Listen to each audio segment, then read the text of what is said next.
first time we decided to move, the first time the issue came up of Georgetown land being available for people of Nigeria was way back in 2000 when I became the parent. We tried to move, we were told, do not move yet, because the land has to be left for port expansion. When the port expands, after the port take what they take in, then the rest of the land was reserved for the extension of the community of Danville. The port has since worked with the Ministry of Communication and Works, and they have done the road. I worked with the Minister of Works so that we could pave the road at the back. Everybody remember that the road was in a very deplorable state. We paved the road, the Dublin Port Authority has since come in and they have fenced off the area that they want. There's so much so that they have put a gates, they put a barrier on the road coming down by the charities. So they have stated their intention that they have taken all of the land that the port needs. That is why we put the Georgetown issue back on the front burner. Subsequent to doing that, there have been other persons who have gone on to the Georgetown land. And we don't want to get into who gave them permission or how they ended up there. But we know that they are outside the land area and they have occupied certain areas on the land. We say we don't have no problems with that. What we say is the land must now be made available to the people. So tonight, the issue is in light of the present statement by the Prime Minister that we have to move to Cotton Hill. Now the Labour people have been waiting for Cotton Hill for as long as Danville people have been waiting for Georgetown. So what we say is we will continue to occupy Georgetown until such time that Cotton Hill is cut up and is allocated. And then they will come to us and tell us, Lot 1 is for X, Y, and Z, Lot 2 is for X, Y, and Z. They have to come to the table now and tell us that. As far as we are concerned, we have started a process, and that process must continue. And we want to put it to you tonight, it is the committee's view that we're moving forward. We're moving forward with the cutting up of Georgetown. Jefferson has went there today, and we have mapped out, because we want to do it properly. We don't want to give the world the impression it's a set of vagabonds that there is a set of lawless people and we're doing nothing wrong. No. We want to cut it up properly, we want to make allocation for roads, we want to number the lots and make sure that everybody have an equal lot as much as we possibly can based on how many lots we have.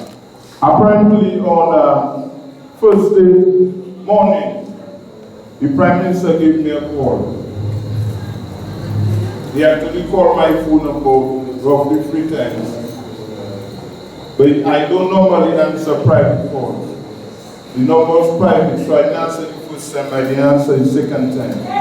But the third time I actually took the call, but it's not my custom to.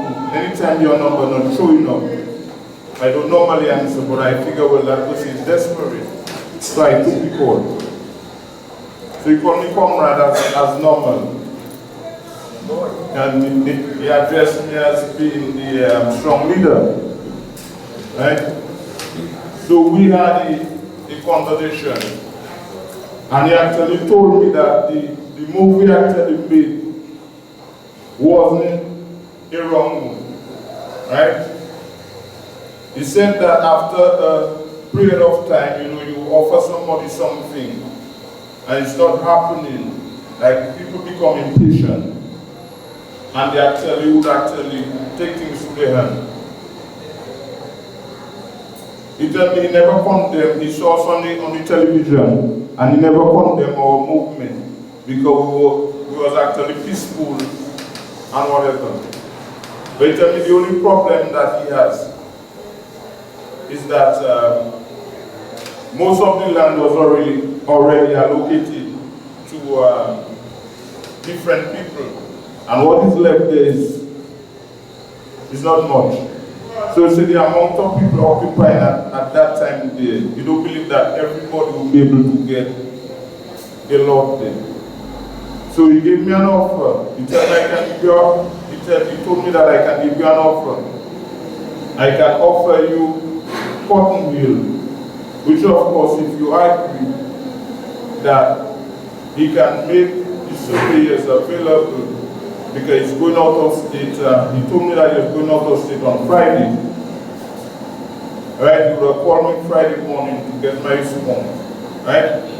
And then he can make his surveyors available on next week and get the land cut up and sort of for us. I responded to him by telling him that I cannot make that decision. And he advised me to make my committee. I tell him whether I make the committee still cannot make that decision. Because neither me nor the committee can decide for the public. Because the public that actually elected the committee.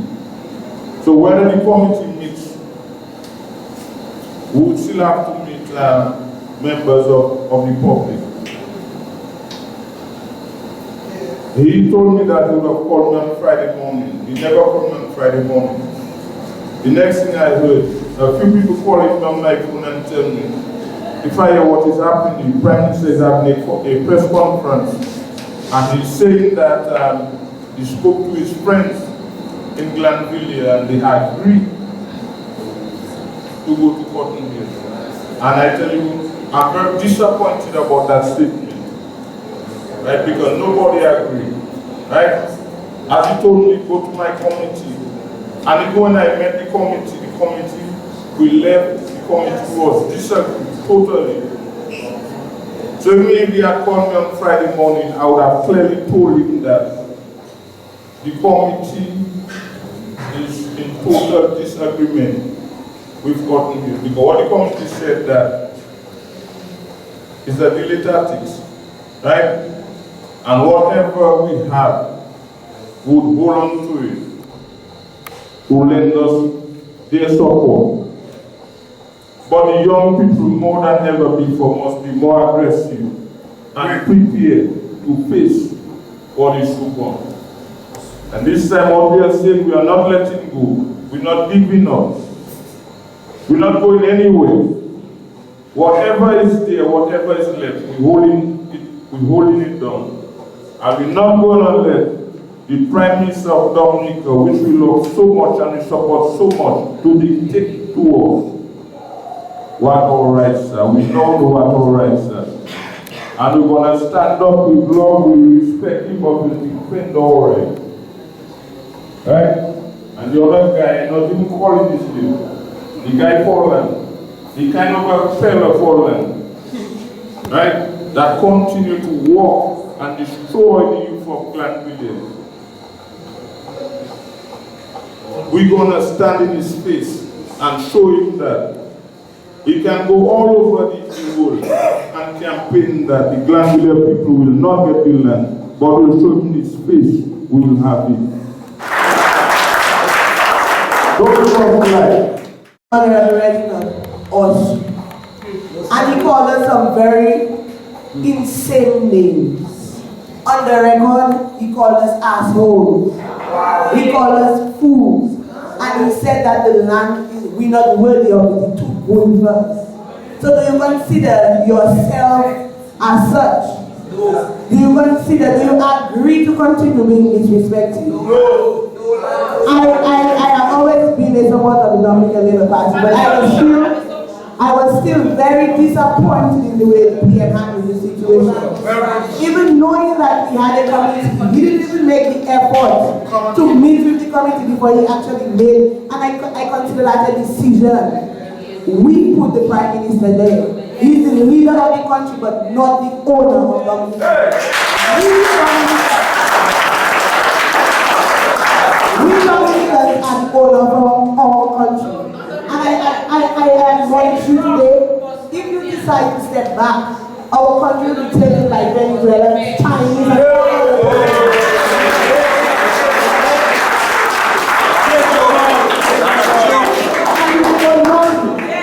the Prime Minister stood on the TV and said, go to Portsmouth. You promising that you'll give everybody who has spoken and everybody who we have on our list, which is about 200 people Portsmouth. While there's the same in Labo being promised Portsmouth. While there's people in Chance being promised Portsmouth. Portsmouth is only 28 acres as he indicated. Can 28 acres hold all that people? So we will be stopping starting to think I'm not prepared to do that. So I don't know how prepared are you to fight. I am prepared to put your hand in the handcuff and put my hand in the handcuff.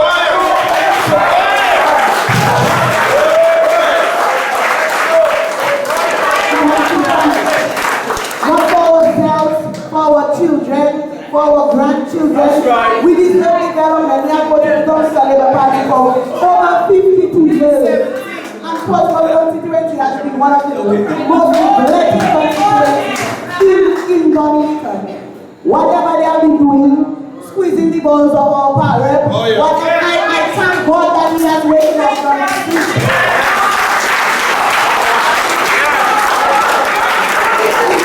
He has waken up, and I am one leader. If he turn back, I will be the first to fight with him. And I know when I jump on him, we can plenty for the jump. Because we dare to support him. No matter what happens, we go to be there for him. We go to rally for him. Because I can attest to the fact that he has now, I can see physically that he has stood up for us.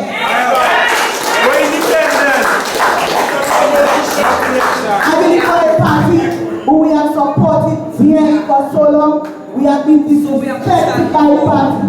When we are totally in the government calling us such names, our descendants, when your descendants have worked the land, if they were good enough to work the land, why can't you be here?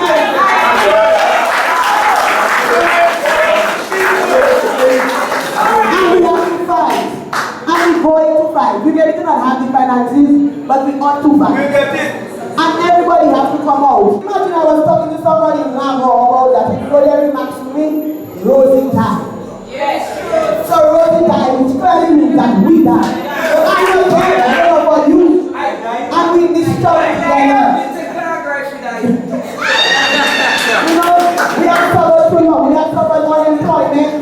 We have suffered no development, no infrastructure improvement. We have suffered over everything. Like we say, we're hungry.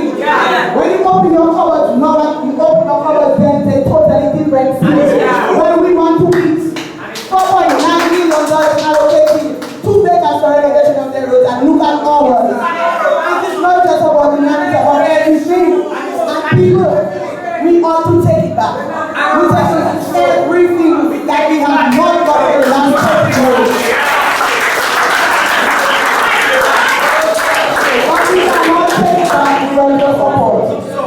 Not when the cameras come behind you. You have to boldly walk up on the cameras and speak your mind, speak your thoughts. That is how we are going to be listening. That is how we are going to be heard. We have to do it as a people in love, togetherness, and unity. Let's not start bringing division already. We have a fight to fight. And let me tell you, maybe not to judge God, but there is no government like that everybody can get so much.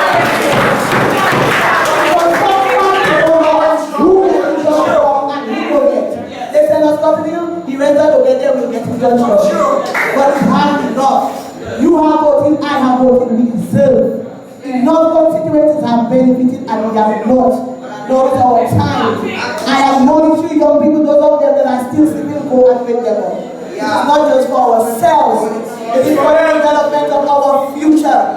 But what I have to say about this matter here is simple. Unity is strength. And when I look around and I see the young people here, the young men here, who's trying to get a piece of land, a piece of Dominica, to give them meaning for work, to get them off the streets. And I say, I'm disappointed to sorrow. We don't have enough people inside here tonight. So we need to go out and let people know we need the support. So we could empower our young people. This business about we sitting down and thinking we're taking the land and offering the land, that's not a question. We've done that already. We take the land. We just need to move on. I will call for the eligible people, our mothers and fathers, our grandparents. We have to go to them and knock the doors. We need to get them on board to support our move. Because by that, we could really teach Kerry and his colleagues a lesson. Because that's what they need. So it doesn't matter come and say, yeah, I'm being all excited about this thing. We're not in that. We have to be positive and serious, and that's what I'm asking. Simple. I want to really give a hand clap to the parents. Oh, yeah.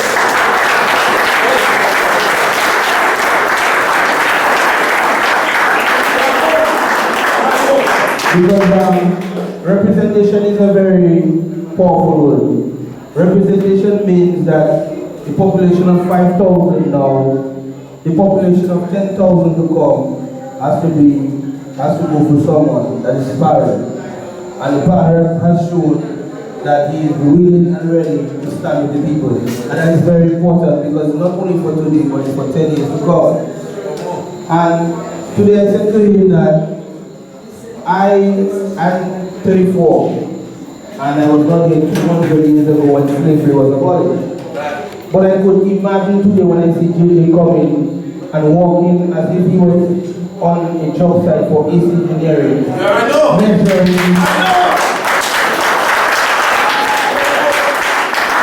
You know, not only when you have good meal, you have rum, you have food, you have relaxation, I tired. But JJ walking in purpose measuring. And JJ, there is for road, there is for that I see the wisdom. But that road is the real thing that's going on. And I can imagine going here 200 years ago with our ancestors, breaking the chains of slavery and being free. And that is what is going on now. Grand people are saying that we are free, you know, and we are going to decide our destiny. And this is part of our destiny. And if you want to have a conversation with us, if we put you there and you desire to speak to us, then you must come down and have a decent conversation with us. Yeah. You must not stay on the high mountain and shout down to us like we are children. This is people's destiny. This is our today, our tomorrow, and our 10 years from now. And we want to speak. And we want to make people know that Grandview people, Portsmouth people, have to stand up for something.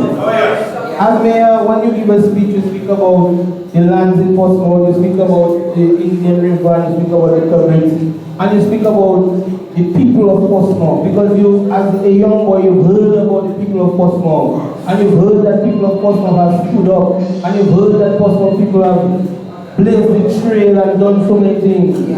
Well, now we have been awakened. And we have to stand for ourselves. We shall not be moved. We shall not be moved. We shall not be moved. Just like a tree that stands by the water. We shall not be moved.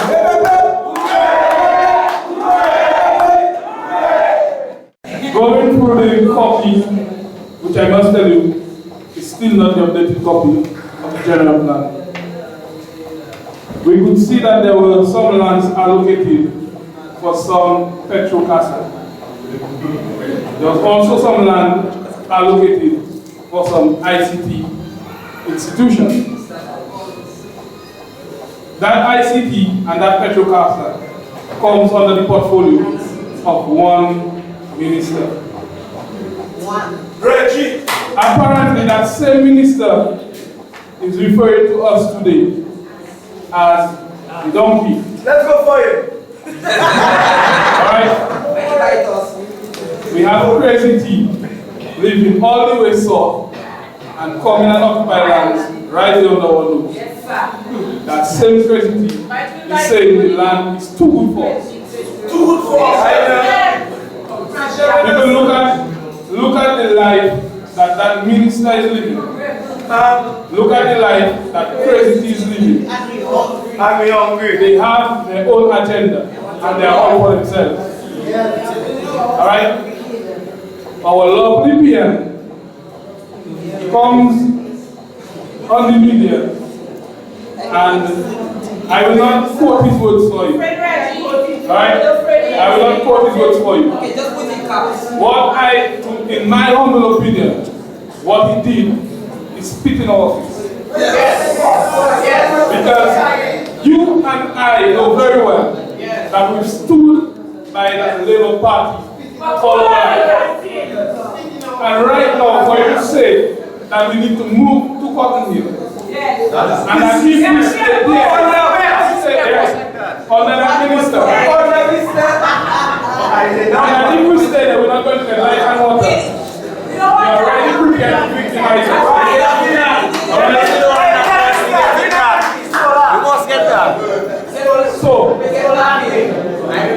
So I'm telling you guys, from the beginning, I've always stressed that we need to be united. We need unity. All these things are just scare tactics.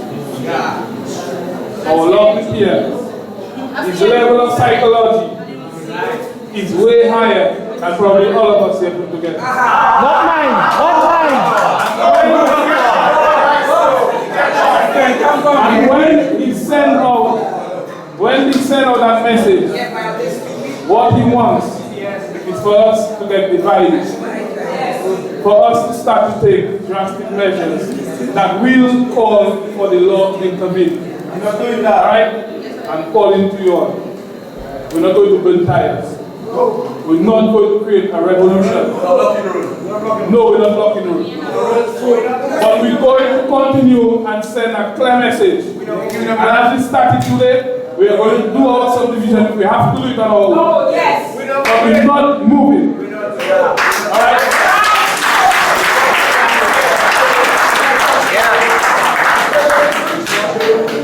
I'll share one thing with you again. If our mayor here is fighting with me, and our parrot is also fighting with me, if I can get the mayor and the parrot to fight, step aside, I will do that. And that is just what they want. Alright? If we go down to Cotton Hill, there comes our people. Trouble is starting in Cotton Hill between Lago and London. And when that comes through, we're going to see SSU marching down on us to put things in place. And once they put things in place, they shut us up. Everything goes under the carpet. All ends good. We are not going to create any uproar that will put us on the back bench. We are going to speak our point.